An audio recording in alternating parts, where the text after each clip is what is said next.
మీ అందరికీ ముందుగా ఫోన్లు ఎవరైతే రిసీవ్ చేసుకుంటున్నారో వాళ్ళందరికీ కూడా కంగ్రాచులేషన్స్, మీ ఫోన్లు మీకు దొరికినందుకు.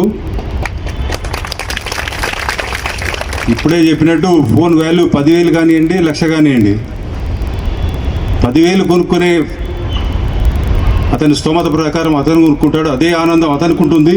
1,00,000 రూపాయలు పెట్టి కొనుక్కున్న అతనికి అదే ఆనందం ఉంటుంది.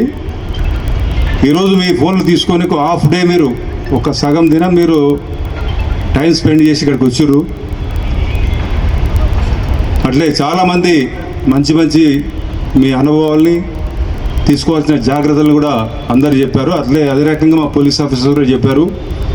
ఇప్పుడు లేటెస్ట్గా నేను అబ్జర్వ్ చేసింది ఏంటంటే, మీ ఫోన్ పోగానే మీ ఫోన్లో ఉన్న అమౌంట్ కూడా ట్రాన్స్ఫర్ అయిపోతుంది. ఇప్పుడు ఒకరు చెప్పారు 2,00,000 రూపాయలు పోయినాయని చెప్పేసి.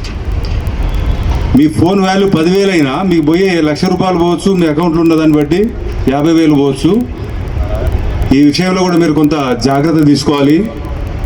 అట్లే ఈరోజు ఇన్ని ఫోన్లు 1,061 ఫోన్లు రికవరీ చేయడం అంత ఈజీ కాదు. మీరు అనుకున్నంతగా మీరు ఒక కంప్లైంట్ ఇస్తారు, ఆ పోర్టల్ ఎంట్రీ పెడతారు, అంతవరకు మీ పని. కానీ ఈ ఫోన్ ఎక్కడో వైజాగ్ ఉండొచ్చు, ఎక్కడో బెంగళూరు ఉండొచ్చు. మీరు కొన్న ఫోను వాడుతూ ఉంటే అతనికి ఫోన్ చేయాలి, ఆయనకు మంచిగా చెప్పాలి, ఈ ఫోన్ మీ దొంగ ఫోను, మీ మీద కేసు అవుతుంది, మీరు తెచ్చియాలి.